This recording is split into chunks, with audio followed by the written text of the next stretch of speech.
It's Enterprise Week this week, aimed at encouraging entrepreneurship. Millions of pounds in funding is on offer to companies willing to compete for it by pitching their expansion plans to a panel of business experts from the Isle of Man. It's being organised by Fox Capital, a firm that specialises in corporate fundraising. Justin Martin and Roy Tilliard from Fox Capital are here.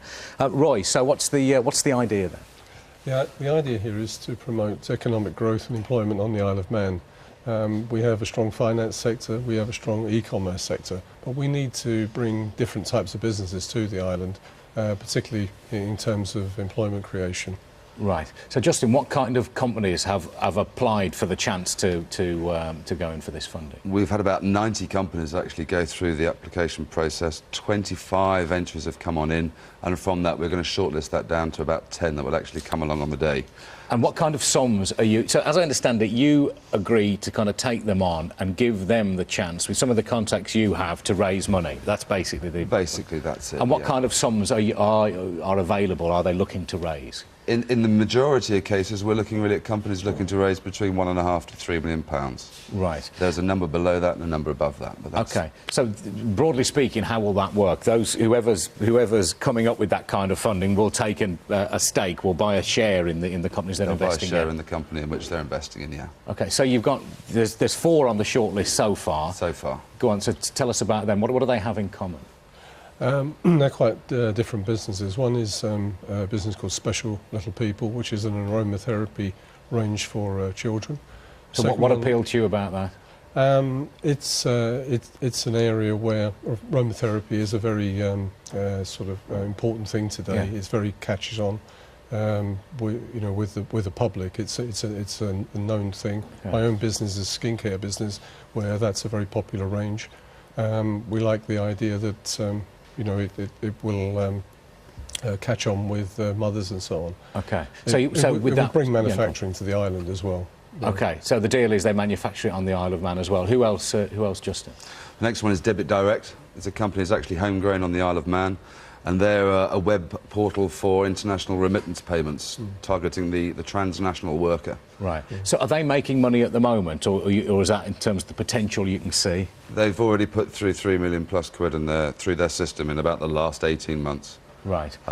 Yeah. OK, and another one? Next one down is Channel One Limited, which again is island-based, but is a bespoke distributor of high-value computer graphics chips. Not so much for the PC area, but for avionics, military, and some healthcare applications. OK, and finally? And the final one is a business, Manx Travel, which is an embryonic inward-bound tour operator to increase tourism on the island and numbers of people coming to the island. Right.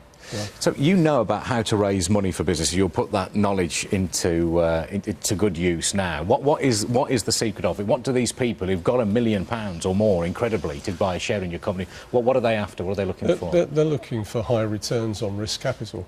And what we're aiming to do is match up those people who ordinarily can't get access to this kind of money. It's very difficult to get into the doors of the banks and institutions to do that unless you know the people or you've done something in that light. And we can try to match those up because we have experience and contacts. But are the kind of investors you're talking about quite relaxed about risk? Is it the kind of money when they can not afford to lose exactly, but you might be dealing with a smaller company which hasn't got a great track record? No one can afford to lose money, but certainly the investors that we're looking at, the investors that we work with, are very good at measuring and managing risk.